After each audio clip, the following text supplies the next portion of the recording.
Next chapter है दोलन। तो सबसे पहले इसमें कुछ परिभाषाएं देख लेते हैं, जैसे कि ये आवर्त गति। गति तो सबको पता है गति क्या होती है। अब आवर्त गति क्या होती है? तो जब कोई वस्तु एक निश्चित समय के बाद एक निश्चित पथ पर अपनी बार बार उस गति को दोहराती है, तो इस प्रकार गति को आवर्त गति कहते हैं। जैसे कि यहाँ पर मान लो ये कोई पॉइंट है, ठीक है, कोई वस्तु है, मान लो एक बॉल है, वो यहाँ से यहाँ जा रही है, फिर वापस यहाँ से यहाँ आ रही है, तो वो एक पॉइंट है, जैसे ये पॉइंट है, इसको बार बार क्रॉस कर रही है और इस रास्ते को बार बार दोहरा रही है, तो इसको हम ऐसी गति को क्या बोलेंगे? आवर्त गति। जैसे कि घड़ी है, तो घड़ी क्या कर रही है? बार बार एक पॉइंट पर घूम रही है, तो वो भी आवर्त गति हो जाएगी। फिर है सरल आवर्त गति में आयाम से क्या तात्पर्य है? अब आवर्त गति में आयाम क्या कहलाता है? आयाम शब्द क्या है? तो सरल आवर्त गति करती हुई वस्तु की साम्य स्थिति से उसकी एक और अधिकतम विस्थापन को आयाम कहते हैं। जैसे कि पेंडुलम देखा है हमने, पेंडुलम ऐसा होता है, यहाँ से यहाँ जा रहा है, फिर यहाँ से यहाँ जा रहा है, तो जो इसकी अधिकतम दूरी होगी वो कहाँ तक जा पा रहा है, वो उसका आयाम हो जाएगा। मतलब इस पॉइंट से इस पॉइंट तक की दूरी उसका आयाम कहलाएगी। फिर है दोलनी गति का आवर्तकाल से मतलब क्या होता है? दोलनी गति का आवर्तकाल, आवर्तकाल क्या होगा? उसका टाइम पीरियड, वो कितने टाइम में वहां से वहां तक जा रहा है। तो दोलनी गति करते हुए, दोलनी गति मतलब यही दोलन, यहाँ से यहाँ, यहाँ से यहाँ जा रहा है, यह है दोलन।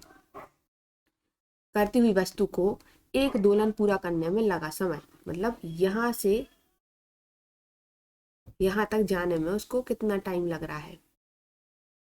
वस्तु यहाँ है, यहाँ से यहाँ जाएगी, फिर यहाँ से यहाँ जाएगी, फिर वापस आएगी, तो जिस पॉइंट से उसने स्टार्ट करा था जब तक उसी पॉइंट पर आ जाएगी पूरा एक चक्कर लगा के, तो उसमें कितना टाइम लगा होगा, उसको हम कहते हैं दोलनी गति का आवर्तकाल। फिर है सरल लोलक क्या होता है? तो वह युक्ति जिसमें एक भारी बिंदुवत द्रव्यमान भारी गोलक को एक भार रहित पूर्णतः लचीले और लंबाई में न बढ़ने वाले धागे से बांधकर एक दृढ़ और घर्षणहीन आधार से लटका दिया जाता है, उसे हम सरल लोलक कहते हैं, जिसको हम कहते हैं पेंडुलम। इंग्लिश में हम इसको बोलते हैं पेंडुलम, इसी को कहते हैं सरल लोलक। और जो उसमें यहाँ पर एक भार लगा रहता है, बीच में तांबे जैसा गोला होता है, उसका बॉल टाइप की होती है, उसको हम कहते हैं गोलक। ये है गोलक, और यहाँ से यहाँ जा रहा है, यहाँ से आया जा रहा है, ये पूरा सिस्टम जो है ये धागा बंधा है, और ये है बॉल, इसको हम कहते हैं लोलक। फिर सेकंड लोलक क्या होता है? तो वह सरल लोलक जिसका आवर्तकाल 2 सेकंड होता है, मतलब यही सिस्टम है, यही धागा है, यही हमारे पास गोलक है, अगर ये इसका आवर्तकाल मतलब पूरा एक चक्कर लगाने में अगर इसको 2 सेकंड लग रहे हैं, तो ये हमारा सेकंड लोलक कहलाता है। फिर किसी सरल लोलक को पहाड़ पर ले जाने पर उसकी आवृत्ति पर क्या प्रभाव पड़ेगा? अगर हम यही लोलक को पहाड़ पर ले जाए तो क्या होगा?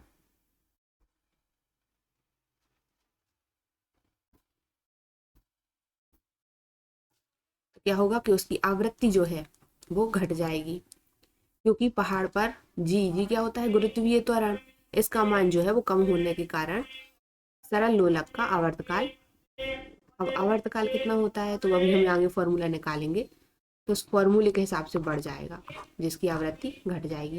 ये अभी और आगे पढ़ेंगे कि क्या होता है, आवृत्ति क्या है। और हमने पढ़ा जैसे जैसे हम ऊंचाई पे जाते हैं तो क्या हो जाता है, जी जो है वो कम होता जाता है, गुरुत्वाकर्षण के उसमें पढ़ा है। तो इसके बाद है लोलक वाली घड़ियां गर्मियों में सुस्त हो जाती हैं, ऐसा क्यों है?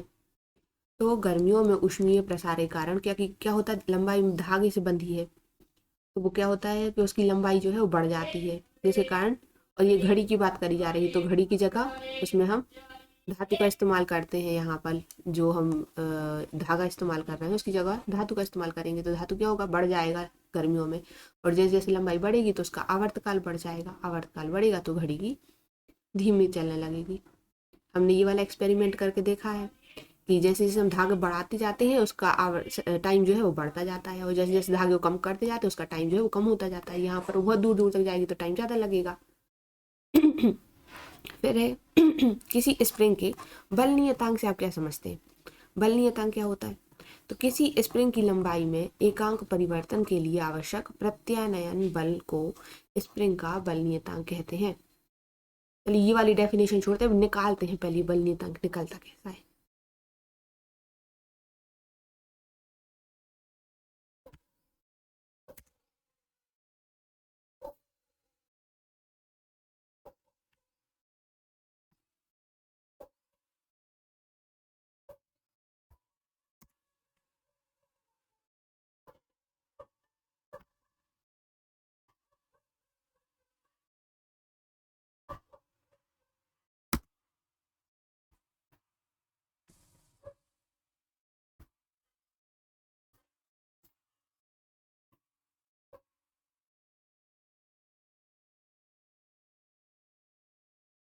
ये है अपना पेंडुलम। ऐसा दिखता है, इसको कह रहा है लोलक, सरल लोलक। ये हो गया हमारा धागा, ये उस पर इंग्लिश में इसको कहते हैं बॉब। एक बॉल होती है भारी, तो उसको इसके क्या करते हैं, बांध देते हैं धागे से, फिर वो यहाँ से यहाँ, यहाँ से यहाँ घुमाते हैं, उसका फिर आवर्तकाल निकालते हैं। ऐसा देखिएगा।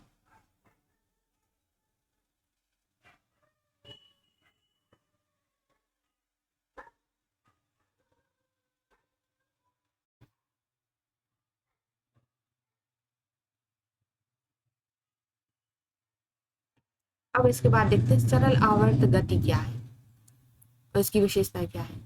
सरल आवर्त गति क्या होगी कि जब आवर्त गति पता है कि क्या हो रहा है, एक पॉइंट के आसपास बार बार मूव कर रही है।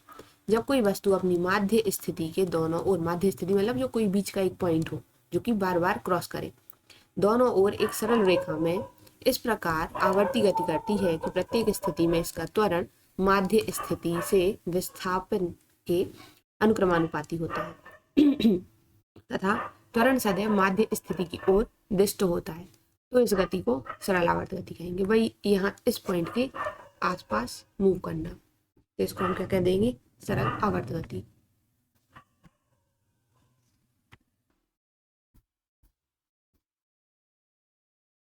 अब इसकी विशेषताएं क्या क्या होंगी, तो सबसे पहले है सरल आवर्त गति में यह गति एक आवर्ती गति है, अर्थात गति करती हुई वस्तु एक निश्चित समय अंतराल के बाद किसी स्थिति से बार बार गुजरती है।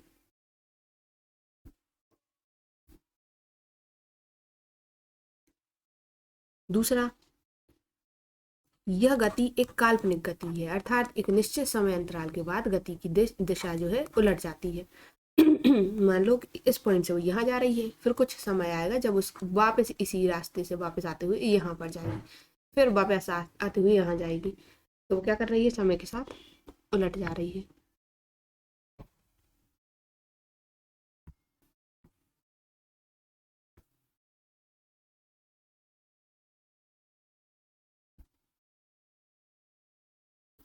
और क्या होता है तीसरा, इस गति में वस्तु पर लगने वाला त्वरण हमेशा माध्य स्थिति की ओर दिष्ट होता है और माध्य स्थिति से विस्थापन के अनुक्रमानुपाती होता है। मतलब जितना उसकी स्पीड बढ़ेगी तो वो किस साइड बढ़ेगी, उसकी माध्य माध्य मतलब बीच वाले पॉइंट की साइड ही बढ़ेगी। यहाँ पर अब जैसे कोई, ठीक है, ये पेंडुलम है हमारा, अब क्या हो रहा है, जैसे वो ऊपर गया, फिर जैसे जैसे वो नीचे आएगा तो इसकी स्पीड तेज होती जाएगी, उसका त्वरण बढ़ता जाएगा, फिर वो यहाँ से ऊपर जाएगा, फिर यहाँ जब वो नीचे आएगा तो फिर त्वरण बढ़ेगा। तो ये बात यहाँ पर कही गई है। फिर है इस गति में वस्तु की गतिज ऊर्जा और स्थितिज ऊर्जा का योग प्रत्येक स्थिति में स्थिर रहता है। गतिज ऊर्जा कब होगी, जब बॉल यहाँ से नीचे आएगी तो गति में होगी तो गतिज ऊर्जा होगी, और जब बॉल यहाँ से ऊपर जाएगी तो धीमे धीमे धीमे धीमे वो रुकेगी, तभी तो वो वापस आई, रुकेगी जहाँ पर वो उसकी क्या हो गई, स्थितिज ऊर्जा हो गई, फिर वो वापस गतिज ऊर्जा में आएगी, फिर स्थितिज ऊर्जा में आएगी, यही प्रोसेस चलती रहती है। पेंडुलम है ऐसा। फिर है सरल आवर्त गति करने वाले पिंड का विस्थापन समीकरण निकालना है। ये कितना विस्थापन हुआ है, विस्थापन समीकरण और विस्थापन समय ग्राफ निकालना है। निकालते हैं। माना कि कोई कण त्रिज्या a के वृत्ताकार मार्ग पर एक समान चाल से गतिशील है। मान लो कि कोई कण है वो वृत्तीय गति कर रहा है, ठीक है, यहाँ पर है, यहाँ इसकी ये त्रिज्या है a, स्मॉल a, और t समय में कण बिंदु A से B तक पहुंच जाता है। इस A पॉइंट से B पॉइंट तक t समय में ये पहुंच जाता है, और केंद्र O से, ये है O, यहाँ से अगर हम B पॉइंट तक देखें तो कितना एंगल बना रहा है, थीटा एंगल बनाता है। अब बिंदु B से जो वृत्त है उसके व्यास CE, CE कहाँ है, CA है और ये है E, व्यास क्या होता है? पूरा यहाँ से यहाँ तक की दूरी। तो व्यास पर हमने क्या करा, यहाँ से हमने लंब डाल दिया, ये है लंब, तो यहाँ से ये डाला लंब बी पर। अब यहाँ बिंदु जो ओ डी है, ओ ये है, डी ये है, इसकी दूरी हमने मान ली कि वाई है, क्योंकि अभी हमें पता नहीं है तो वाई मान ली। अब यहाँ देखो, यहाँ समकोण त्रिभुज बन रहा है, त्रिभुज ओ डी बी, ये ओ, ये डी, ये बी, ये त्रिभुज बन गया समकोण त्रिभुज। तो अगर यहाँ का एंगल थीटा है तो यहाँ का क्या होता है, ये मैथ से पढ़ा है हमने, तो ये दोनों, ये सर्वसमिका होती है, यहाँ थीटा है तो यहाँ भी थीटा होगा। ये उसके रूल्स होते हैं। अब यहाँ से निकाला साइन थीटा, साइन थीटा कितना होता है, तो हमारे पास एक ट्रिक होती है, लाल बटे कका। तो साइन थीटा के लिए हमें चाहिए लंब बटे कर्ण। अब यहाँ पर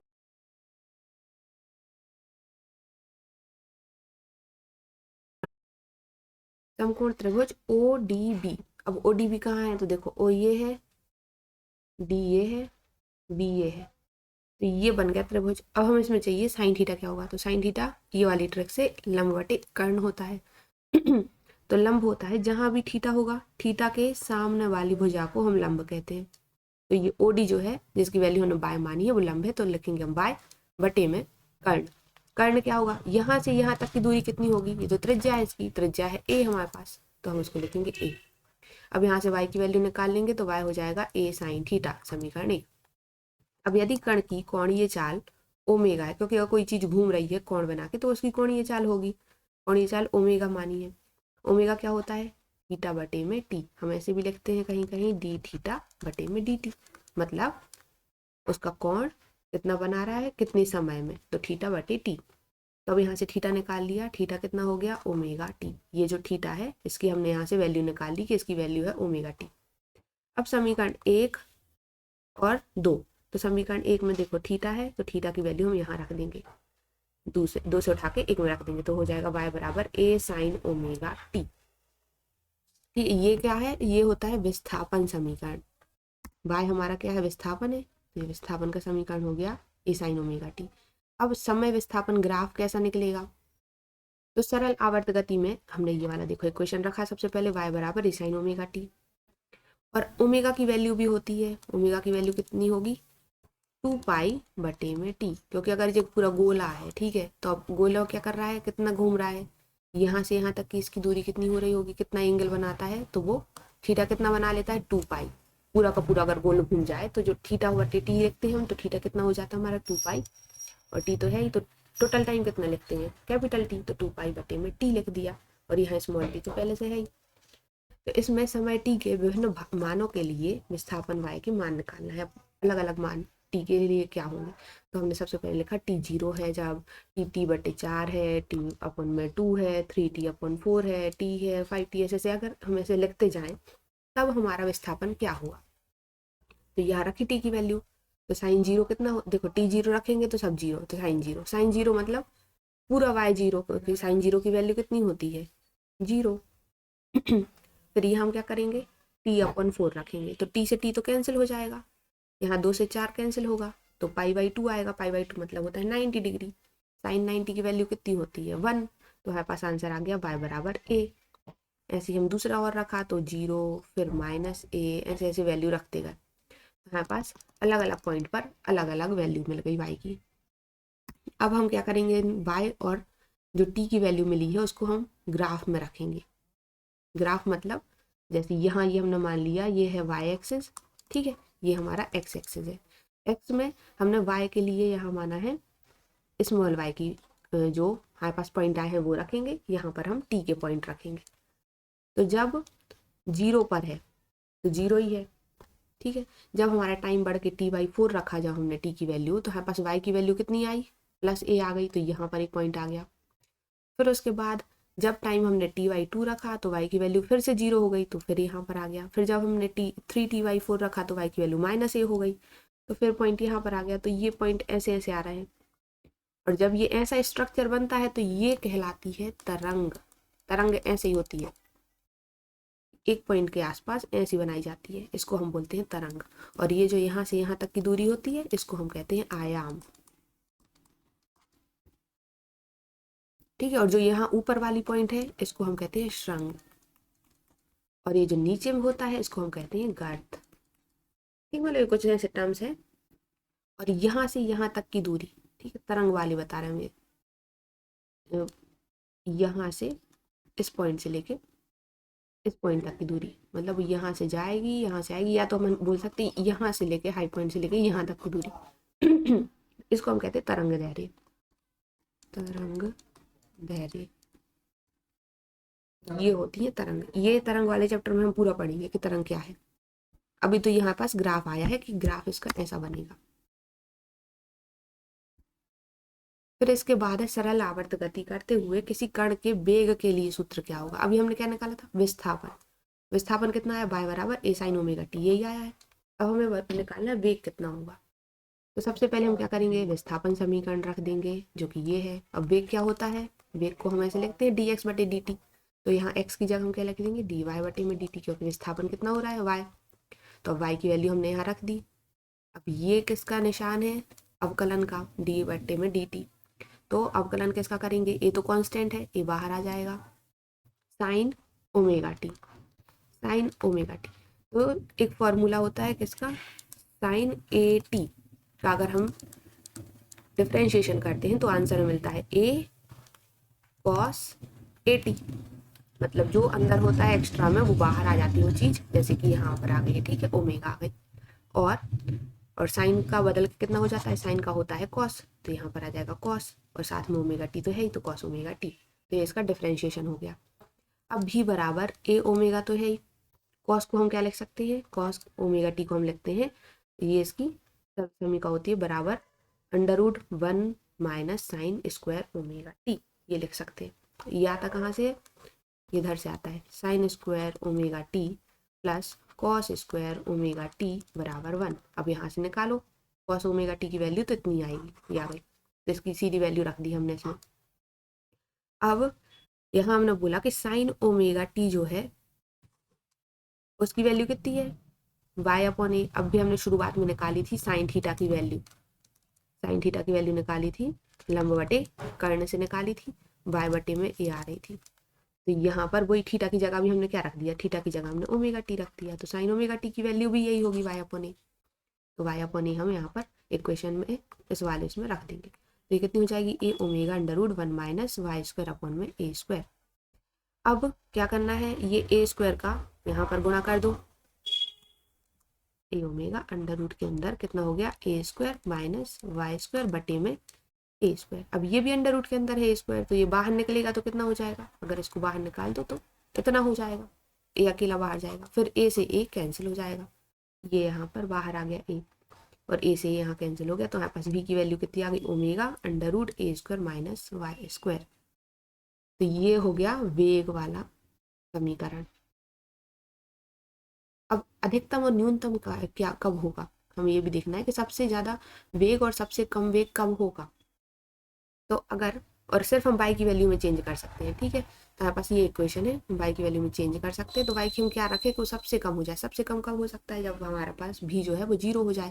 तो सबसे कम के लिए क्या करेंगे, हम यहाँ रखेंगे y बराबर, अगर a रख दें तो क्या होगा, y बराबर a रखने पर भी हो जाएगा ओमेगा √ ए स्क्वायर माइनस ए स्क्वायर। अब देखो माइनस है और एक प्लस है तो कैंसिल हो जाएगा, मतलब 0। तो भी बराबर, और 0 का गुणा किसी में भी कर दो तो आंसर आएगा 0। तो जब हम y बराबर a रखेंगे तो भी सबसे न्यूनतम होगा। और क्या रखें कि जब भी जो है सबसे ज़्यादा अधिकतम हो जाए तो हम y की वैल्यू ही 0 रख देंगे। तो अगर y की वैल्यू 0 रखेंगे तो हमारे पास कितना बचेगा, सिर्फ इतना ओमेगा ए या ए ओमेगा, तो ये सबसे अधिकतम वैल्यू हो जाएगी। ये हो गया न्यूनतम के लिए, ये हो गया अधिकतम के लिए। फिर उसका निकालना है त्वरण, त्वरण का व्यंजक क्या होगा। अब भी हमने निकाला, सबसे पहले हमने निकाला विस्थापन, फिर हमने निकाला वेग, और त्वरण के लिए निकालेंगे। तो त्वरण क्या होगा, सबसे पहले y तो है ही, विस्थापन तो चाहिए ही, पहले वेग निकाल रहे हैं।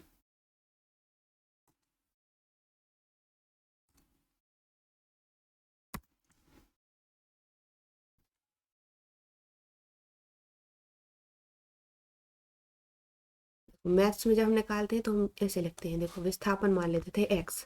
अब अगर हमें यहाँ से भी निकालना था तो हम क्या करते थे, dx बटे में dt। अब अगर हमें ए निकालना था तो क्या करते थे, डी भी बटे में डी टी।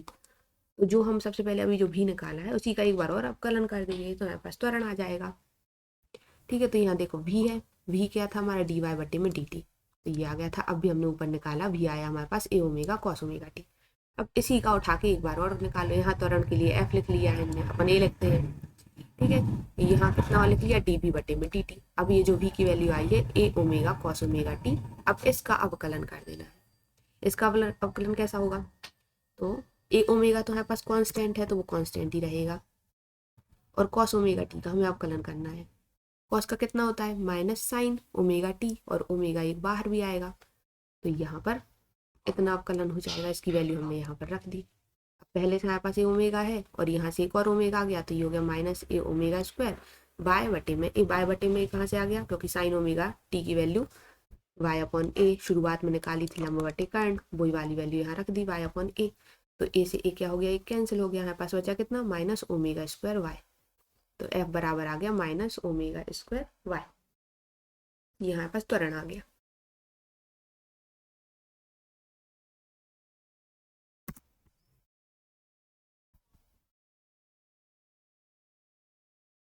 अब उसके बाद है क्वेश्चन सरल लोलक क्या होता है। ठीक है, अभी हमने परिभाषा देखी थी सरल लोलक की, ये सरल लोलक क्या है। अब निकालना है मेन इसका आवर्तकाल का व्यंजक। ठीक है, ये कभी बार ऐसा भी लिखा था कि ये वाला व्यंजक निकालो, या फिर सीधा बोल सकते हैं कि आवर्तकाल का व्यंजक निकालो। तो हमें ये निकालना है कि टी बराबर 2π√L/g कैसे आता है। ये जब हम प्रैक्टिकल करते हैं तो इसी में हमें वैल्यू रखनी पड़ती है, टी की, एल की, जी की, ये सब कुछ। तो सबसे पहले तो दिखता कैसा है, ये दिखेगा, ये हमारा गोलक है, ये टोटल हमारा लोलक है, सरल लोलक पेंडुलम। अब इसमें हमें देख के क्या क्या रखा है, तो सबसे पहले हम क्या लिखेंगे कि निलंबन बिंदु है, मतलब जहां पर ये धागा बंधा हुआ है वो है ओ, ओ से ये ए, ये क्या हो गया, धागे तक की पूरी लंबाई कितनी मान ली हमने, स्मॉल एल है। गोले का द्रव्यमान क्या है, वो स्मॉल एम है, छोटा सा जो गोला है उसका द्रव्यमान स्मॉल एम है।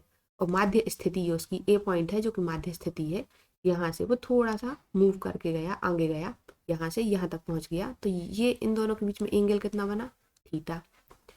और रेखीय विस्थापन कितना हुआ, मतलब यहाँ से यहाँ तक की दूरी कितनी हुई, एक्स हो गई। अब गोले का भार कितना होगा, तो भार हम कितना लिखते हैं, W बराबर mg, ये होता है भार। तो गोले का भार कितना हो जाएगा, क्योंकि उसका द्रव्यमान स्मॉल m है, उस पर गुरुत्वीय त्वरण g लग रहा है, तो mg भार हो जाएगा। अब ठीक है, ये सब चीजें हो गई। अब इसका क्या हुआ, mg cos थीटा। अब देखो यहाँ पर mg तो इसका भार है, और भार कहाँ लगता है, नीचे की ओर। लेकिन अभी हम यहाँ सीधे उसमें ले रहे हैं तो इसके घटक मानने पड़ेंगे। तो यहाँ पर अगर थीटा एंगल है तो यहाँ पर भी थीटा एंगल होगा, और जिस चीज के साथ एंगल बनता है, ठीक है, जैसे ये है थीटा एंगल बन रही है, कोई चीज यहाँ पर है, ठीक है, ये मान लो एक्स है, तो हमें इसके दो घटक चाहिए, एक ये और एक ये। तो हम कैसे लिखते हैं, तो उसके साथ हम साइन थीटा लगा देते, ये वाला साइन थीटा वाला घटक हो गया, और जहाँ पर एंगल नहीं होगा वो हमारा कॉस थीटा वाला घटक होगा। नहीं नहीं, उल्टा हो गया, उल्टा हो गया। जहाँ पर हम थीटा लिखते हैं वो हमारा कॉस थीटा वाला घटक होगा, ये वाला, और जहाँ हम थीटा नहीं लिखते हैं वो हमारा साइन थीटा वाला घटक होगा। ठीक है, तो यहाँ पर भी यही है कि एम जी है, साथ में जहाँ थीटा लगेगा उसको हम कैसा लिखेंगे, एम जी कॉस थीटा लिखेंगे, और जहाँ पर थीटा नहीं लगेगा उसको हम एम जी साइन थीटा लिखेंगे। तो ये हमने दो घटक मान लिए। अब एम जी घटक, साइन थीटा वाला घटक डोरी के तनाव से संतुलित होकर निरस्त हो जाता है। अब तनाव कहाँ लगता है, डोरी पर, क्योंकि देखो डोरी खिंच रही है तो उस पर तनाव टी लगेगा, तो टी यहाँ लग रहा है, एम जी कॉस थीटा यहाँ लग रहा है, दोनों एक दूसरे के बराबर लग रहे हैं। तो दोनों बराबर होंगे तो इधर बोला गया कि वो दोनों निरस्त हो गए, मतलब एक समान लग रहे हैं, तो इन दोनों को हम कैंसिल कर रहे हैं, एक दूसरे को कैंसिल कर रहे हैं। अब दूसरा और कहाँ लग रहा है, ये लग रहा है एम जी साइन थीटा। तो गोले को माध्य स्थिति तक लाने वाला प्रत्यानयन बल, प्रत्यानयन बल कहाँ है, ये मतलब ऐसा बल जो कि उसको वापस से माध्य स्थिति की ओर खींचे। ठीक है, तो माध्य स्थिति की ओर खींच रहा है तो वो कितना बल लगेगा, तो F बराबर minus M G sine theta लगेगा। और माइनस साइन क्यों लिखा है? क्योंकि चिन्ह का कारण ये है कि प्रत्यानयन बल जो है विस्थापन के विपरीत है। मतलब विस्थापन यहाँ हो रहा है तो प्रत्यानयन बल यहाँ लगेगा, प्रत्यानयन बल यहाँ लगेगा तो विस्थापन यहाँ होगा। ऐसा हमेशा विपरीत चल रहा है, तो इसलिए हम यहाँ पर इसके लिए थीटा मतलब माइनस ले लेते हैं। थीटा का मान अल्प होने के कारण, क्योंकि थीटा यहाँ पर जो है बहुत छोटा सा थीटा होगा, तो हम मान लेते हैं कि जो हमने साइन थीटा माना है उसको थीटा ही मान लो। तो फिर हम एफ को कैसे लिखेंगे? एफ बराबर माइनस एम जी थीटा कहला जाएगा। अब यहाँ से एफ अपॉन में एम ले आओ तो कितना हो जाएगा? एफ अपॉन एम माइनस जी थीटा हो जाएगा। और एफ अपॉन एम क्या होता है? हमने फॉर्मूला पढ़ा है एफ बराबर एम ए। तो अगर हम यहाँ से एफ अपॉन एम ले लें तो ये किसकी वैल्यू हो जाती है? ए की। तो यहाँ पर हम डायरेक्ट इसकी जगह रख दो ए, तो ये रख दिया ए बराबर माइनस जी थीटा आ गया। अब थीटा की वैल्यू क्या होगी? थीटा क्या कहलाता है? थीटा होता है चाप, कोण होता है चाप बटे त्रिज्या। चाप हमने यहाँ भी माना था, चाप कहाँ लिखा? ये थोड़ा सा विस्थापन क्या हो रहा है? एक्स, तो चाप यहाँ हो गया एक्स। त्रिज्या कितनी मानी है इसकी? त्रिज्या क्योंकि एल लंबाई है, अगर मानो एल लंबाई है तो एल लंबाई का गोला बना लेगा, तो इसकी त्रिज्या क्या हो जाएगी? एल। तो यहाँ से इसकी त्रिज्या को हम लिखेंगे एल, तो ठीक एक्स अपॉन एल आ गया। अब एक्स अपॉन एल की वैल्यू को रख देंगे यहाँ पर थीटा की जगह, ये रख दिया, तो ए बराबर हो गया माइनस जी एक्स अपॉन एल। तो ए जो है, अब यहाँ से देखो एक्स, जी तो बदलेगा नहीं कभी, जी तो गुरुत्वीय त्वरण है तो हमेशा समान रहेगा, उसकी लंबाई में भी कोई परिवर्तन नहीं आएगा। परिवर्तन बस आ सकता है उसकी दूरी का, मतलब बार बार बदल सकती है दूरी, तो मतलब एक्स बदल सकता है। तो यहाँ हम लिखेंगे कि ए जो है वो समानुपाती है माइनस एक्स के, मतलब त्वरण जो है वो बढ़ेगा अगर दूरी बढ़ेगी, इसका मतलब ये है। अब त्वरण जो है वो माइनस विस्थापन के समान है। अतः स्पष्ट है कि सरल लोलक की गति आयाम कम होने पर सरल आवर्त गति कहलाती है। फिर उसके आधे आवर्तकाल, ये तो ए आ गया। अब आवर्तकाल कितना होता है? तो आवर्तकाल का फॉर्मूला होता है 2 पाई अंडर रूट विस्थापन बटे त्वरण।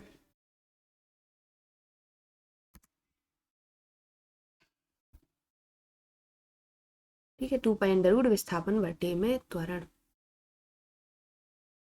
तो अभी हमने क्या निकाल लिया था? एक्स अपॉन में ए बराबर एल अपॉन जी। समीकरण 1 पे जाएंगे वापस, कहाँ है एक समीकरण?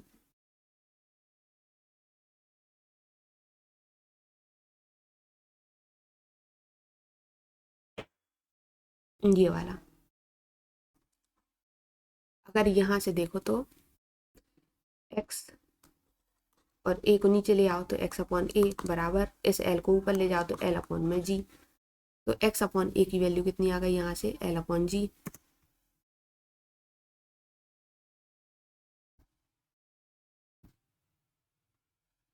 तो अब क्या करेंगे यहाँ से? विस्थापन बटे त्वरण, मतलब एक्स अपॉन ए की वैल्यू एल अपॉन जी है, तो इसको रख दो आवर्तकाल के फॉर्मूले में। तो आवर्तकाल कितना होता है? टी बराबर 2 pi under root x upon a की वैल्यू क्या है? L upon g. तो यहाँ से हमारा डायरेक्ट आवर्तकाल आ गया टी बराबर 2 pi under root L upon g. और यहाँ पर जो माइनस साइन है उसकी उपेक्षा कर दी, मतलब यहाँ से हटा दिया है। तो ये किस चीज का आवर्तकाल हो गया? सरल लोलक का। अब आवर्तकाल ये आ जाता है क्वेश्चन कि किस किस पर निर्भर करता है। तो टी बराबर कितना आया हमारे पास? 2 pi under root L upon g. अब देखो यहाँ से 2 पाई तो वैसे भी समान है, मतलब कांस्टेंट है, तो इसका तो कोई अपन इसको नहीं देखेंगे। बदल क्या कह सकता है? लंबाई को हम बदल सकते हैं। अगर हम लंबाई में चेंज करेंगे तो आवर्तकाल चेंज हो जाएगा। और क्या हो सकता है? जी चेंज हो सकता है। हाँ, अगर हम मान लो कहीं ले जाए उसको ऐसा जगह उठा के जहाँ पर जी बदल रहा है तो आवर्तकाल बदल जाएगा। तो सबसे पहला तो लंबाई में, तो टी किसके अनुक्रमानुपाती होता है? अंडर रूट एल के। अर्थात सरल लोलक का आवर्तकाल टी लंबाई की, प्रभावशाली लंबाई जो है हमारी लोलक की, उसके वर्गमूल के अनुक्रमानुपाती होता है। तो ये पहला हो गया किसके अनुक्रमानुपाती है? उसके वर्गमूल के, उसकी लंबाई के वर्गमूल के। दूसरा गुरुत्वीय त्वरण वाली पे, मतलब यहाँ पर जा रहा ना अंडर रूट जी, तो इस पर भी निर्भर करता है। तो ये अंडर रूट जी के वर्गमूल के व्युत्क्रमानुपाती, नीचे रहेगा तो हम क्या बोलेंगे? व्युत्क्रमानुपाती। और क्या है? एम है क्या? नहीं, तो द्रव्यमान नहीं है तो द्रव्यमान पर निर्भर नहीं करेगा। कई बार ये ऐसे सीधे ऑब्जेक्टिव में पूछ लेते हैं, क्या सरल लोलक का आवर्तकाल द्रव्यमान पर निर्भर करता है? या फिर उसमें लिखे रहेंगे किस पर निर्भर नहीं करता है? तो ये द्रव्यमान पर निर्भर नहीं करता है, क्योंकि उसमें फॉर्मूले में द्रव्यमान है ही नहीं, कहीं पर भी नहीं है, तो कैसे करेगा निर्भर। फिर अब निकालना है सरल आवर्त गति करने वाले किसी कण की संपूर्ण ऊर्जा का व्यंजक। संपूर्ण ऊर्जा निकालनी है। संपूर्ण क्या कहलाती है? दो प्रकार की ऊर्जाएं हैं, या तो गतिज होगी या तो स्थितिज होगी। तो अगर हम दोनों ऊर्जा को जोड़ दें तो वो संपूर्ण ऊर्जा कहलाएगी। वही निकालना है। तो कितनी होगी इस सरल आवर्त गति के लिए? तो सरल आवर्त गति करते हुए कण को साम्यावस्था से विस्थापित करने हेतु प्रत्यानयन बल के विरुद्ध कार्य करना पड़ेगा, जो कण में स्थितिज ऊर्जा के रूप में संचित हो जाती है। माना कि सरल आवर्त गति करते हुए m द्रव्यमान का एक पिंड है, जो कि t समय में साम्य स्थिति से विस्थापन कितना करता है? y पर विस्थापन होता है। ये सब अभी उसी की बात हो रही है जो हमारे पास ये दोलन, ये लोलक है, इसी के लिए निकाल रहे हैं। तो अभी क्या बोला कि उसका आयाम कितना है? a है, उसका कोणीय वेग ओमेगा है, और अब भी प्रत्यानयन बल निकाला था। तो प्रत्यानयन बल कितना हो जाता है? F बराबर minus m omega square y। ये आ गया प्रत्यानयन बल। अब माना कि पिंड में विस्थापन y के आगे अनंत सूक्ष्म विस्थापन dy है, मतलब थोड़ा सा विस्थापन और हो रहा है, dy हो रहा है। तब प्रत्यानयन बल के विरुद्ध किया गया कार्य कितना होगा? कार्य होता है बल गुणित विस्थापन। तो बल कितना हो गया? बल है हमारा प्रत्यानयन बल, और विस्थापन कितना हुआ? थोड़ा सा विस्थापन हुआ, dy। तो इस वैल्यू, इसकी f की वैल्यू को हम यहाँ पर रख देंगे। तो f कितना हो जाएगा? Minus m omega square y dy। इतना आ गया। ये आ गया। अब क्या करेंगे कि पिंड को y दूरी विस्थापित करने में किया गया कार्य, थोड़ी सी दूरी अगर हम विस्थापित कर देते हैं पिंड की, तो कितना कार्य किया गया होगा? तो हम उसको लिखेंगे w बराबर, अब देखो थोड़ी सी दूरी कहा गया है कि थोड़ी सी दूरी दे के रखी है, पूरी निकालो। तो जब ऐसा बोला जाए तो हम वहां पर यूज करते हैं समाकलन का। कहाँ से कहाँ तक की दूरी निकाली? 0 से लेके y तक की। तो समाकलन लगा दिया किसमें? m omega square y dy में। अब देखो dy लिखा है, समाकलन ही है, dy के रिस्पेक्ट में करना है। तो सबसे पहले तो ये देखेंगे कि इसमें क्या क्या कांस्टेंट है। तो m कांस्टेंट है, ओमेगा स्क्वायर कांस्टेंट है, ये दोनों बाहर ले लिए। बचा कितना? y। अब y का कितना होता है इंटीग्रेशन? तो हम निकाला था x का कितना होता था? तो हम लिखते थे एक्स स्क्वायर अपॉन में 2। ये होता है, इसका फॉर्मूला क्या है? X to the power n+1 upon में n+1। यहाँ से ऐसे हमने y का निकाल तो y का हो जाएगा यहाँ से y स्क्वायर अपॉन में 2। लेकिन लिमिट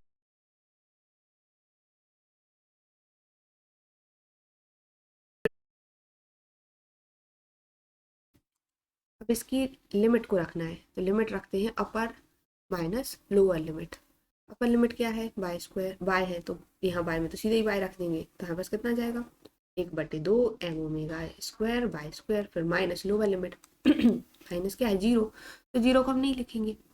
अब यहाँ पास क्या आ गया? पिंड की स्थितिज ऊर्जा जिसको हम लिखते हैं u से। तो u बराबर 1/2 m omega square y square.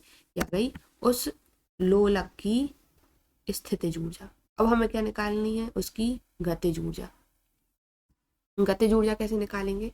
तो सबसे पहले अतः सरल आवर्त गति करते हुए कण की स्थितिज ऊर्जा सरल आवर्त गति की दोगुनी आवृत्ति से आवर्ती रूप में परिवर्तित होती है, मतलब ये उसकी दोगुनी होती है।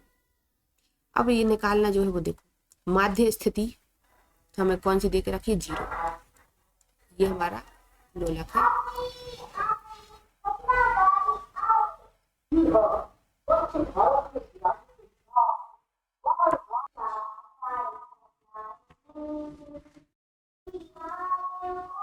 अब जैसे यहाँ पर है, मान लो कोई चीज, तो y बराबर 0 पर है देखो थोड़ा सा विस्थापन करा उसने तो यहाँ पहुंच गई, a पर पहुंच गई, ठीक है, वापस आई -a पर पहुंच गई। तो ये इसका क्या हो गया? माध्य स्थिति, और ये उसकी चरम स्थिति, या तो +a पर होगी या तो -a पर होगी, ठीक है। तो जब हमने कहा कि y बराबर 0 है, तो फॉर्मूला क्या है? y बराबर u बराबर 1/2 m omega square y square. तो हम यहाँ y की वैल्यू रखो 0 तो सब 0, y की वैल्यू रखो a तो कितना आएगा? 1/2 m omega square a square, ठीक है। तो दो हमारे पास ये आ गए। अब निकालते कण की गतिज ऊर्जा। ये हो गई पूरी स्थितिज ऊर्जा का समीकरण। अब है गतिज ऊर्जा के लिए सरल आवर्त गति करते कण की गतिज ऊर्जा कितनी होती है। सबसे पहले तो गतिज ऊर्जा ही कितनी होती है, k बराबर 1/2 mv², इतनी होती है। तो यहाँ भी की जगह हम क्या रखेंगे, हमने जो भी के लिए निकाला था सबसे शुरुआत में, ये इतना आया था भी के लिए, omega a² √a² minus y² का होल स्क्वायर। होल स्क्वायर क्यों लगाए, क्योंकि यहाँ पर भी पे स्क्वायर है।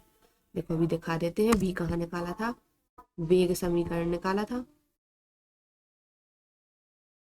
ये निकाला, ये देखो भी बराबर ओमेगा √a² माइनस y², ये वैल्यू हमें कहाँ रख देनी है, हमारी गतिज ऊर्जा में,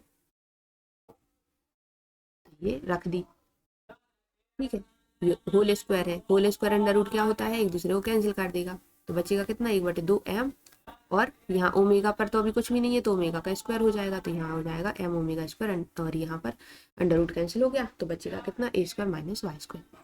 अब अतः सरल आवर्त गति करते कण की गतिज ऊर्जा सरल आवर्त गति की दोगुनी आवृत्ति से आवर्ती रूप से परिवर्तित होती है। दोगुनी हम इसलिए बोल रहे हैं क्योंकि यहाँ 1/2 लगा है इसलिए।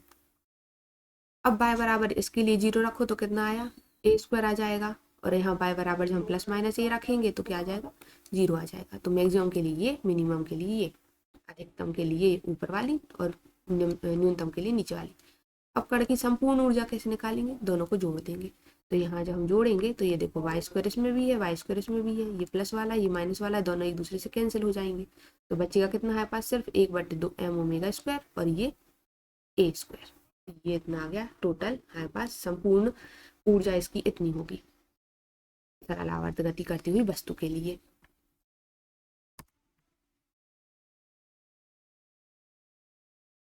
फिर इसके बाद स्प्रिंग वाला है, m द्रव्यमान का एक पिंड किसी आदर्श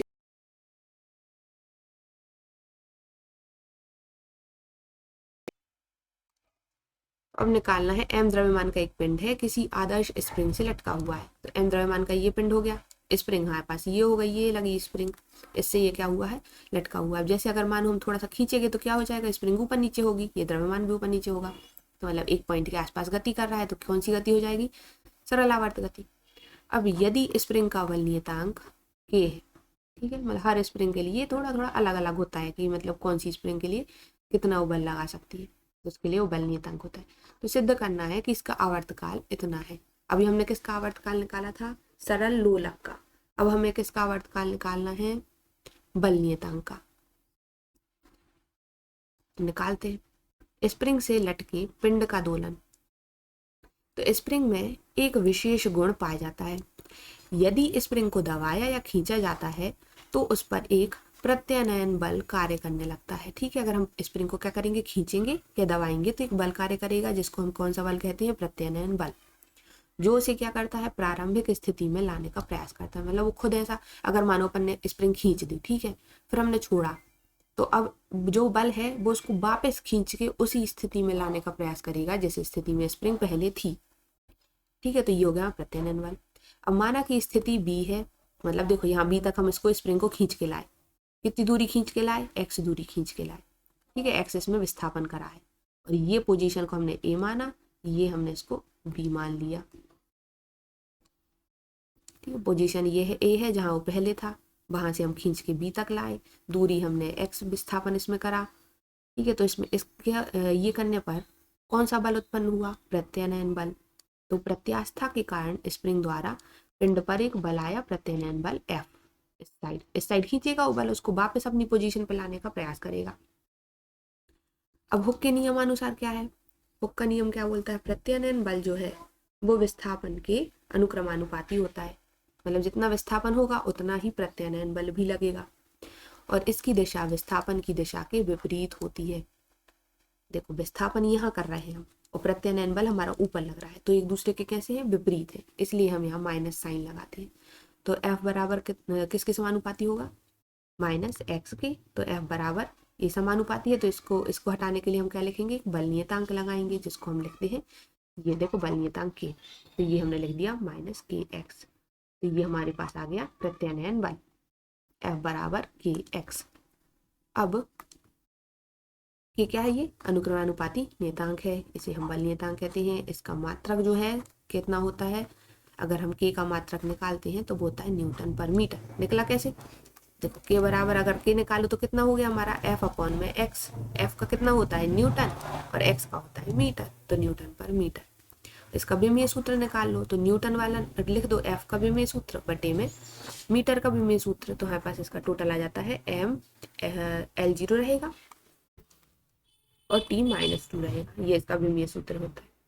अब कठोर स्प्रिंग के लिए के अधिक होगा और मुलायम स्प्रिंग के लिए के कम होगा। कठोर होगी तो हमें ज़्यादा उससे खींचना पड़ेगा, तो मतलब उसका बल नियतांक जो है के ज़्यादा रहेगा। नरम स्प्रिंग रहेगी तो उसका बल नियतांक कम रहेगा। अब न्यूटन के गति के द्वितीय नियम से, द्वितीय नियम क्या होता है? एफ बराबर एम ए, मतलब बल बराबर द्रव्यमान गुणित त्वरण। तो अगर यहाँ से हम त्वरण निकाल लें, त्वरण क्या है जिसको भी हम यहाँ स्मॉल एफ लिख रहे हैं, तो त्वरण हो जाएगा बल बटे द्रव्यमान। बल कितना आया अभी निकाला हमने, बल आया प्रत्यनयन बल माइनस के एक्स, और द्रव्यमान कितना हो गया कैपिटल एम द्रव्यमान का पिंड है, तो माइनस के एक्स अपॉन में एम हो गया। अब यहाँ से देखा जाए तो के तो चेंज होने वाला नहीं है क्योंकि वो वैसे नियतांक है। एम भी चेंज नहीं होगा, तो चेंज क्या होगा? सिर्फ एक्स होगा। तो हम यहाँ लिखेंगे स्मॉल एफ जो है वो समानुपाती होगा माइनस एक्स के। ठीक है, इससे सिद्ध क्या होता है कि स्प्रिंग से लटका पिंड सरल आवर्त गति करता है। अब ये उसमें भी आया था लोलक में, और ये इसमें आ गया, मतलब ये क्या हो रहा है, ये भी सरल आवर्त गति कर रहा है, एक पॉइंट के आसपास बार बार मूव कर रहा है। तो स्मॉल एफ की वैल्यू, अब वापस उसी पे आ जाते हैं, शुरुआत में हमने क्या लिखी थी के एक्स बटे में एम। तो अगर हम एक्स को इस साइड भेज दें या फिर एफ को इस साइड भेज दें और एम को इस साइड भेज दें तो कितना आ जाएगा? विस्थापन बटे त्वरण कितना हो जाएगा? स्मॉल एम बटे में के। ठीक है, यहाँ से एक्स अपॉन एफ की वैल्यू हमने निकाल ली जो कि कितनी आ रही है स्मॉल एम अपॉन में के। और जैसा कि हमने वहाँ करा था आवर्तकाल टी बराबर 2 पाई, फॉर्मूला होता है विस्थापन बटे त्वरण। तो विस्थापन ये है, त्वरण ये है, इसकी वैल्यू है एम अपॉन के, तो इसमें हम रख देंगे एम अपॉन के। तो हमारे पास कितना आ जाएगा? टी बराबर 2 pi under root small M upon में के। तो ये इसका आवर्तकाल हो गया। और उसका कितना था तरल लोलक का? 2 pi under root L upon में जी था, और इसका कितना है? स्मॉल एम अपॉन में के। फिर ये कुछ इसके क्वेश्चंस हैं। इसके बाद हम पढ़ेंगे तरंग क्या कहलाती है। ये दोलन यहीं खत्म।